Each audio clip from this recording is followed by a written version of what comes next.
Bienvenidos a La Oveja Eléctrica, un espacio que explora las últimas fronteras de la ciencia y el conocimiento. ¿Qué tal, Pepe? ¿Qué tal, Kelly? Pues el día de hoy haremos un viaje hacia el espacio interior. Sí, fíjate, Kelly, que vamos a ver si es posible hacer que tu cerebro sea transparente para poder ver lo que piensas. Eso sería un poco peligroso, ¿no? Pero también muy interesante, ¿no? También. De este apasionante tema conversa Pepe Gordon con el doctor José Luis Díaz, destacado neurofisiólogo, investigador de lo que pasa en nuestro cerebro cuando nos comunicamos o cuando escuchamos música.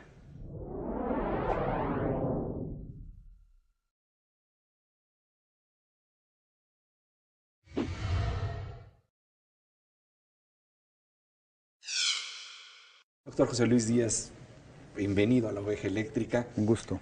Y bueno, para hablar de algo muy interesante que es esta posibilidad de tratar de penetrar el cerebro con una especie de cerebroscopio, ¿verdad? Pero en este caso para ver las emociones musicales, ¿no? Y para poner en contexto esto, ¿qué te parece si vemos algo que salió recientemente en la televisión que nos plantea precisamente qué avances en ciencia se están dando para penetrar en el interior de nuestro cerebro? Con mucho gusto. Lo asombroso de la música es que no existe fuera del cerebro. Una nota comienza cuando las vibraciones viajan por el aire y hacen que el tímpano vibre. Dentro del oído, las vibraciones se convierten en impulsos nerviosos que viajan al cerebro, en donde se perciben como diferentes elementos de la música, tales como el tono y la melodía.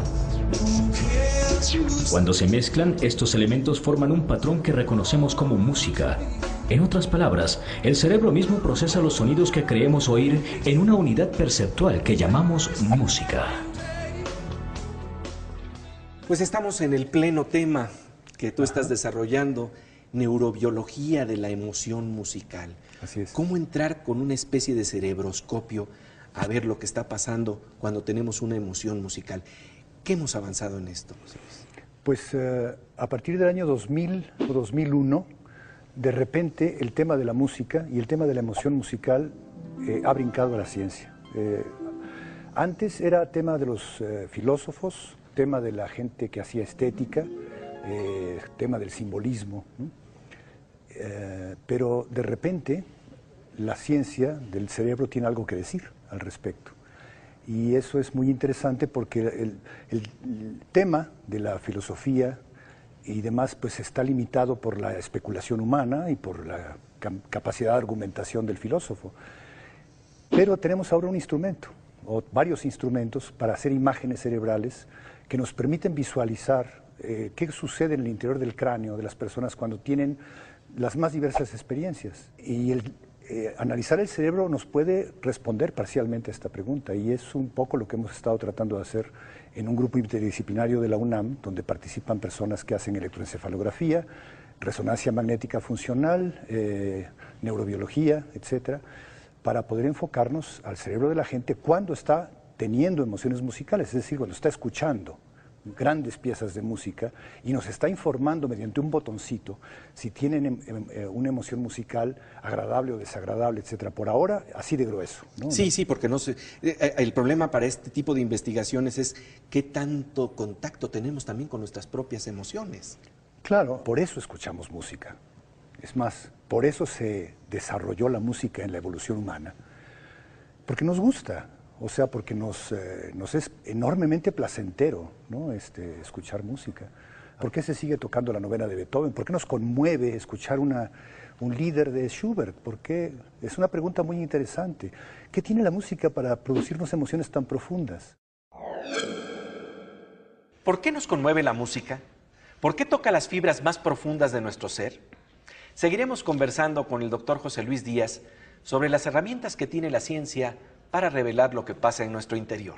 Vamos a un corte, pero antes, nuestra compañera Silvina Espinosa de los Monteros nos presenta notas breves sobre avances científicos y tecnológicos que nos trae la Universidad Autónoma Metropolitana, casa abierta al tiempo de la ciencia y el pensamiento.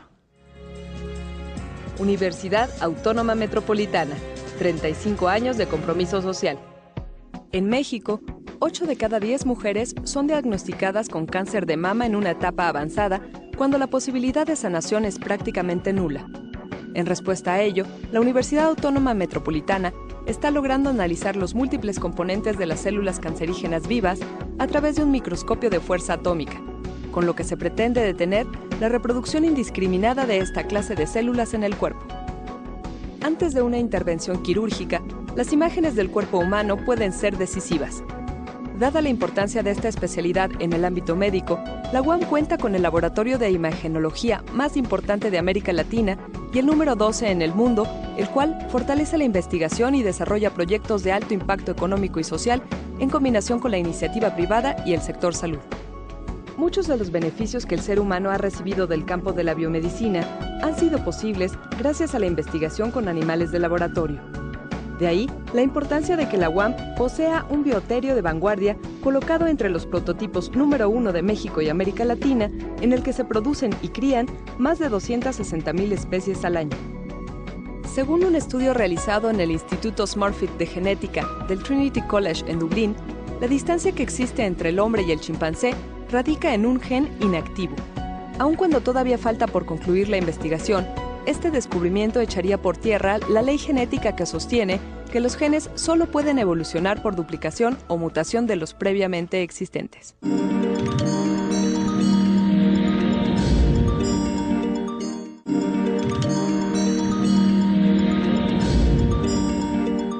Estamos de regreso en La Oveja Eléctrica con el tema de los cerebroscopios, por llamarlos así, para conocer lo que pasa dentro de nuestra conciencia. Pepe Gordon conversa con el doctor José Luis Díaz, que nos habla de los problemas que enfrentan los neurofisiólogos para investigar lo que sucede en la mente.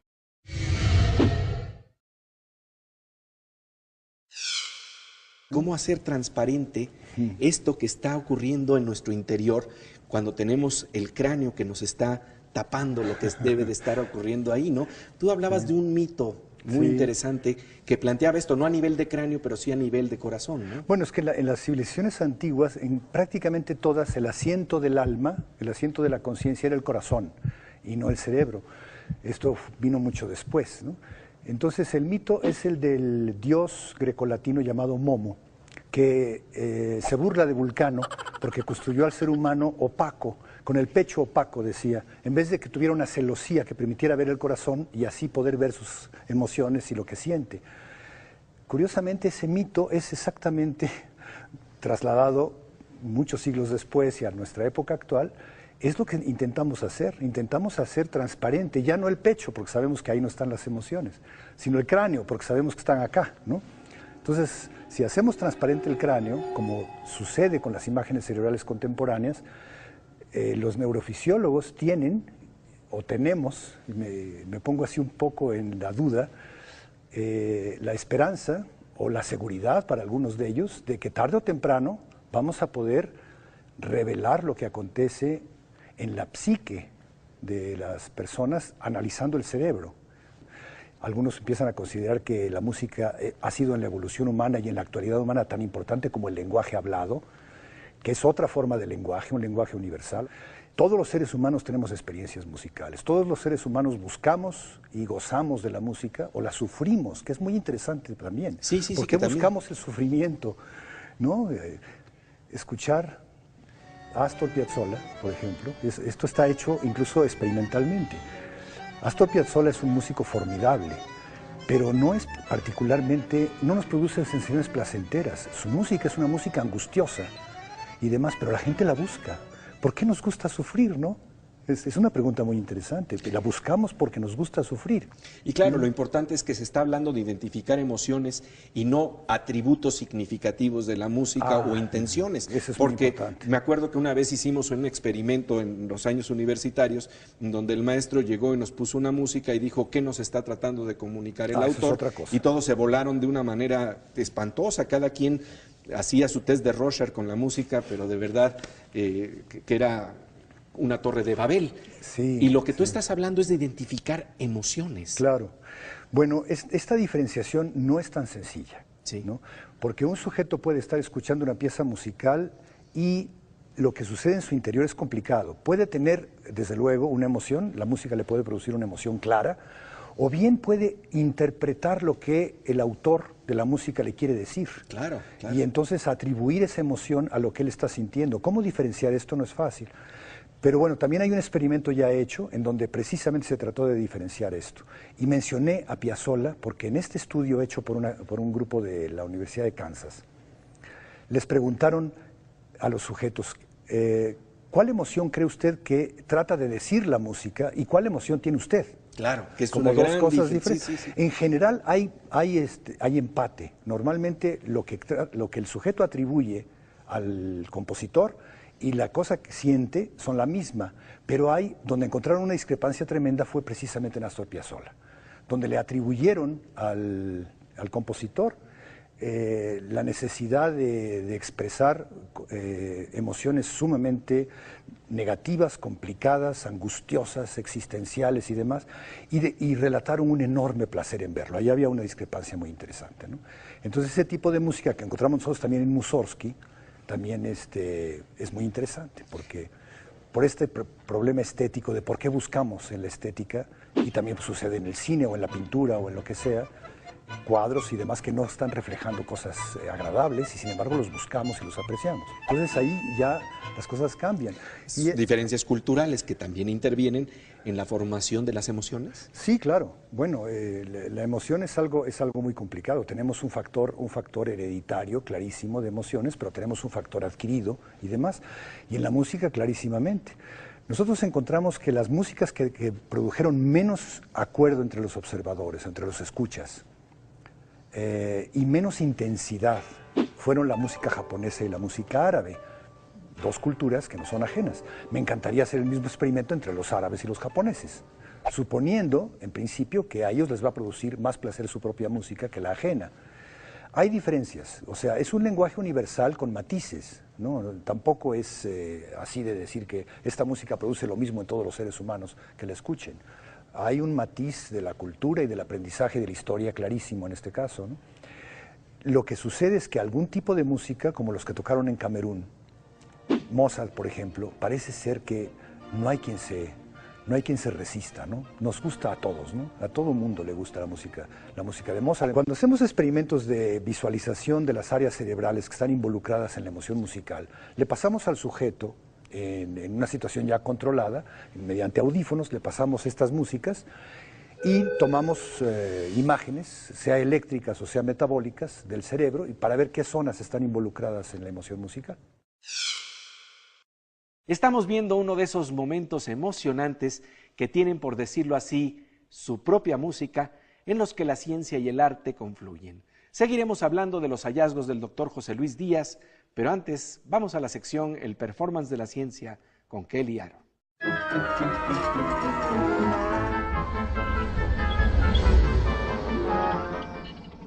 Kelly, ¿qué nos traes el día de hoy en el Performance de la Ciencia? El día de hoy, Pepe, hemos estado hablando de cerebroscopios y de manera de entrar dentro de la mente humana y en esta ocasión... De ver las transparencias Exacto. de las cosas, ¿no? ¿Qué es lo que está dentro de algo, no? Así es, y en esta ocasión vamos a ver qué sucede dentro del vientre de una mujer embarazada. Para esto tenemos aquí una botella con un huevo adentro. He de decir que me quito los zapatos por si sucede cualquier accidente. Ajá. Y lo voy a soltar y a ver qué sucede. Estalló el huevo. Estalló el huevo.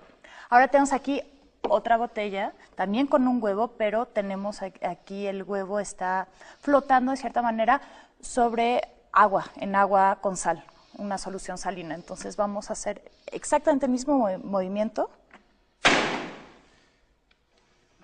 Y el huevo está entero. El huevo efectivamente ahí está entero. Lo que está sucediendo aquí es que por la fuerza de gravedad la botella cae, adquiere velocidad y al impactarse con el suelo, esa fuerza con la que venía rebota y rebota hacia el huevo y como vimos con la primera botella, la cáscara del huevo no es suficientemente fuerte para aguantar esta fuerza y revienta. ¿Y en el otro caso? En el otro caso tenemos solución salina, es agua con sal, y entonces tiene mucha densidad y al momento de caer esa misma fuerza que rebota la absorbe el agua con sal. Entonces el huevo queda protegido y no le sucede nada. Por ejemplo, con una mujer embarazada que está corriendo o que hace sus actividades cotidianas, al bebé no le impacta porque las fuerzas exteriores las absorbe el líquido amniótico. Bien, pues como siempre, muchísimas gracias por tu presencia y tu participación aquí en el Performance de la Ciencia. Y bueno, pues podemos apreciar claramente lo que quiere decir la física de la protección materna. Regresamos enseguida con el doctor José Luis Díaz y las zonas del cerebro que se prenden con la música. No se lo pierda, aquí, en La Oveja Eléctrica.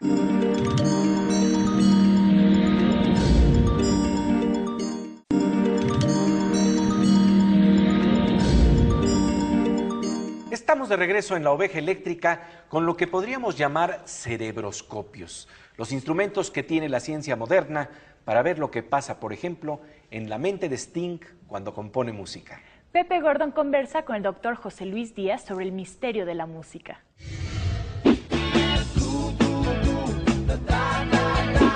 Tratar de entender las claves, las claves de esto, de este misterio que es la música, ¿no? Sí. Porque al final de cuentas Sigue es un siendo misterio, ¿no? Sigue siendo un misterio, más que el lenguaje. Lenguaje y música están pegados, y están pegados, probablemente evolucionaron en el ser humano primitivo mediante cánticos que empezaron a tener semántica y mediante gestos y demás.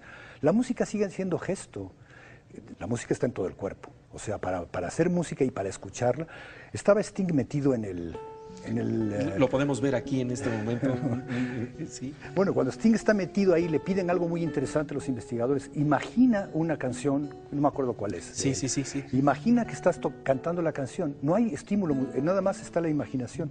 Y el tipo que hace, empieza a tamborilear con los dedos. La música es conducta. Él tiene que tamborilear, tiene que empezar a tener una codificación rítmica como parte de su cuerpo. Lo que hacemos nosotros cuando escuchamos música y empezamos a tocar con el pie, ¿no? La música es comportamiento, es neurofisiología, es física vibratoria, es todo eso, y finalmente es emoción musical. El punto clave para mí es la emoción musical. Si no hubiera eso, no se hubiera sostenido la música. Y también esta búsqueda tan interesante que hace la ciencia, que lo acerca tal vez a un arte, el arte de sondear profundamente en nuestro interior, de explicarnos las cosas. Tú hablabas de un término que me parece muy interesante, que surge de la ciencia ficción, cerebroscopios. Y en eso veo el jugueteo de la ciencia, tratando de entender profundamente qué somos, qué son nuestros cánticos, por qué existe el misterio de la música. Si tomamos estos aparatos que estamos viendo ahora, los que utilizamos nosotros, son cerebroscopios. La palabra cerebroscopio fue inventada para implicar un aparato que puede leer la mente a través de decodificar lo que sucede en el cerebro. Esas son palabras mayores.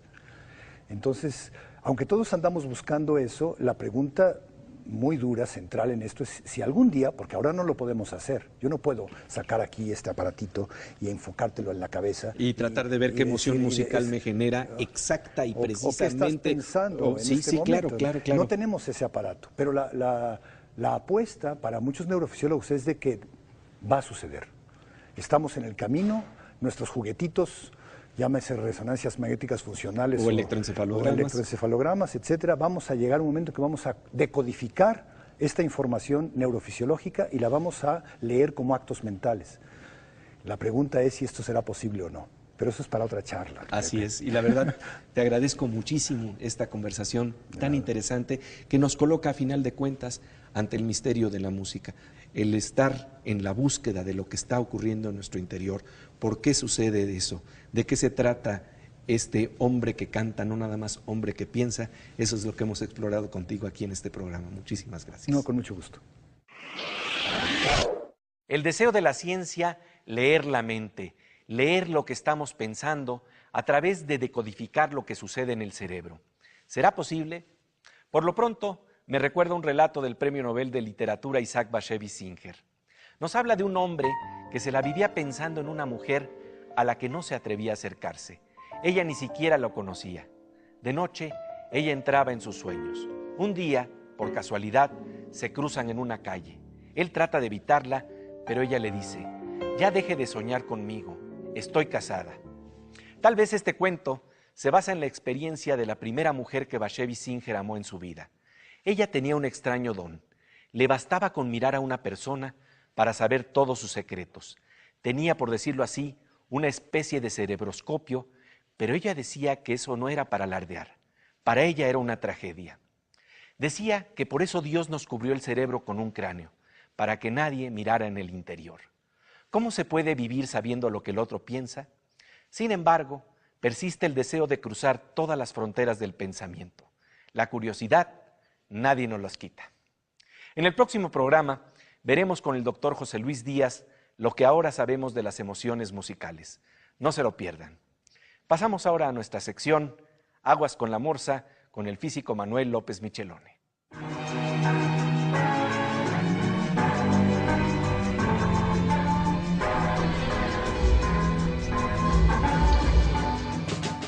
Querido Manuel, como siempre, bienvenido a la Oveja Eléctrica. Gracias, Pepe. Oye, pues hemos estado hablando de cómo Sting lo meten a una especie de tomografía computarizada, un equipo que le puede dar una resonancia de imagen magnética y podemos ver lo que está pasando en su cerebro cuando él está de alguna manera tratando de crear una melodía. Tú eres ajedrecista, ¿se podría hacer algo así también? Mira, ese experimento ya se intentó alguna vez con Susan Polgar, que es una húngara, que es una de las 3 hermanas Polgar, que son grandes jugadoras de ajedrez.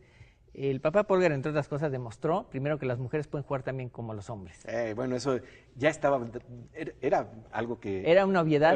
Era obvio, pero en nuestra cultura no, desafortunadamente. Y de hecho el campeón del mundo, Max Euwe, decía que las mujeres iban a jugar bien al ajedrez, pero como dentro de 100 años.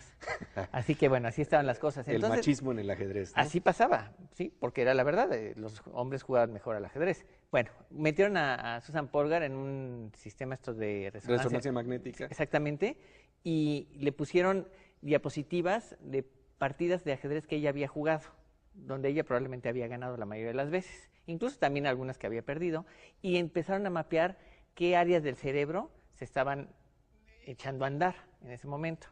Después de los estudios que se hicieron, se encontró que el área del cerebro donde está el ajedrez es en el lenguaje. Es decir, el ajedrez es un lenguaje para el cerebro y funciona igual, ¿sí? De hecho, Ben Larsen, un gran maestro danés, dijo alguna vez que el ajedrez es un lenguaje marcado por la agresión. Y no le falta razón.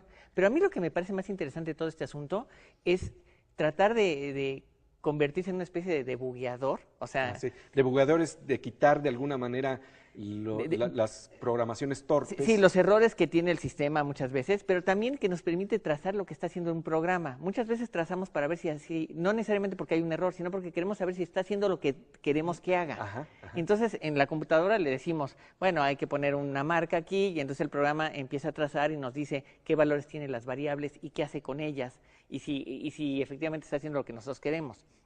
Este experimento es más o menos lo mismo. Estamos tratando de crear una especie de debugueador que nos vaya diciendo y nos vaya trazando lo que está haciendo el cerebro poco a poco, línea, por decirlo así, a nivel computadora, a nivel código de máquina, qué está pasando y qué está haciendo. Por supuesto que estamos lejos porque el cerebro sigue siendo, en mi opinión, una caja negra. Sí, muy compleja de investigar, de sondear, y sin embargo, la ciencia siempre se pone el reto de pensar lo imposible. Así es. Como siempre, muchas gracias por tu presencia aquí en la Oveja Eléctrica. Gracias, Pepe. Pasamos ahora a la sección Veo Veo con Miriam Moscona.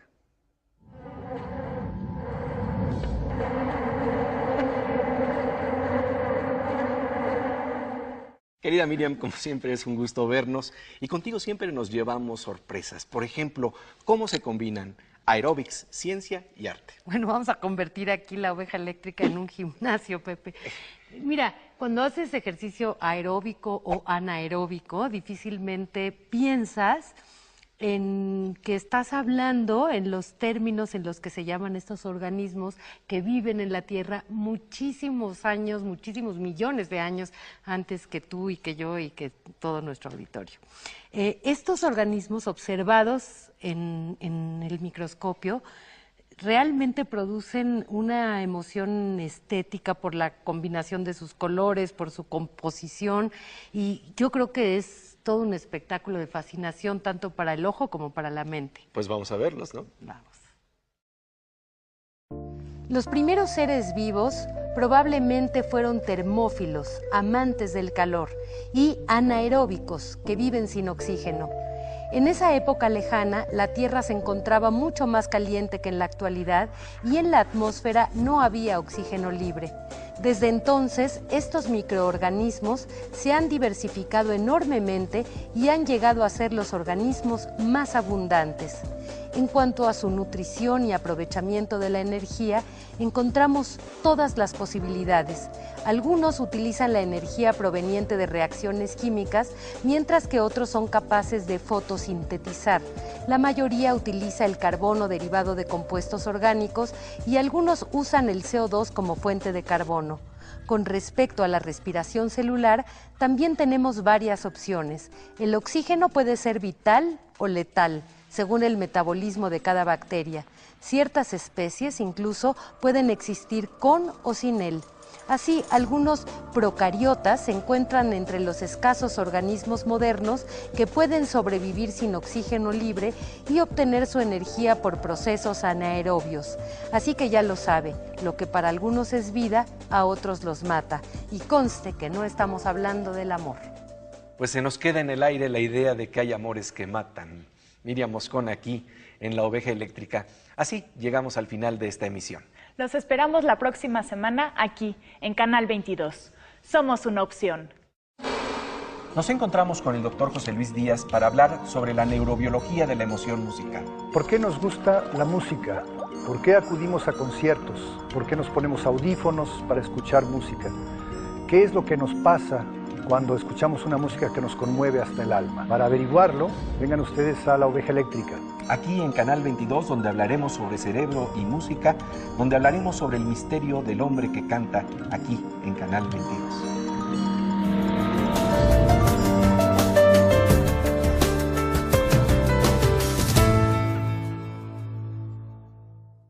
Nuestro cerebro cuando nos comunicamos o cuando escuchamos música.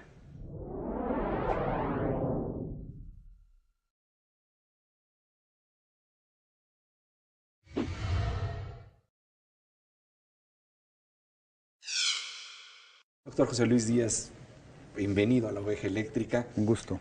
Y bueno, para hablar de algo muy interesante que es esta posibilidad de tratar de penetrar el cerebro con una especie de cerebroscopio, ¿verdad? Pero en este caso para ver las emociones musicales, ¿no? Y para poner en contexto esto, ¿qué te parece si vemos algo que salió recientemente en la televisión que nos plantea precisamente qué avances en ciencia se están dando para penetrar en el interior de nuestro cerebro? Con mucho gusto. Lo asombroso de la música es que no existe fuera del cerebro. Una nota comienza cuando las vibraciones viajan por el aire y hacen que el tímpano vibre. Dentro del oído, las vibraciones se convierten en impulsos nerviosos que viajan al cerebro, en donde se perciben como diferentes elementos de la música, tales como el tono y la melodía. Cuando se mezclan, estos elementos forman un patrón que reconocemos como música. En otras palabras, el cerebro mismo procesa los sonidos que creemos oír en una unidad perceptual que llamamos música. Pues estamos en el pleno tema que tú estás desarrollando, neurobiología de la emoción musical. Así es. ¿Cómo entrar con una especie de cerebroscopio a ver lo que está pasando cuando tenemos una emoción musical? ¿Qué hemos avanzado en esto, José Luis? Pues a partir del año 2000 o 2001,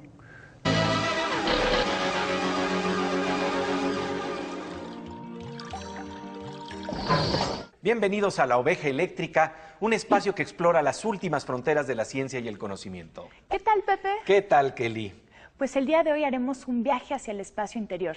Sí, fíjate, Kelly, que vamos a ver si es posible hacer que tu cerebro sea transparente para poder ver lo que piensas. Eso sería un poco peligroso, ¿no? Pero también muy interesante, ¿no? También. De este apasionante tema conversa Pepe Gordon con el doctor José Luis Díaz, destacado neurofisiólogo, investigador de lo que pasa en nuestro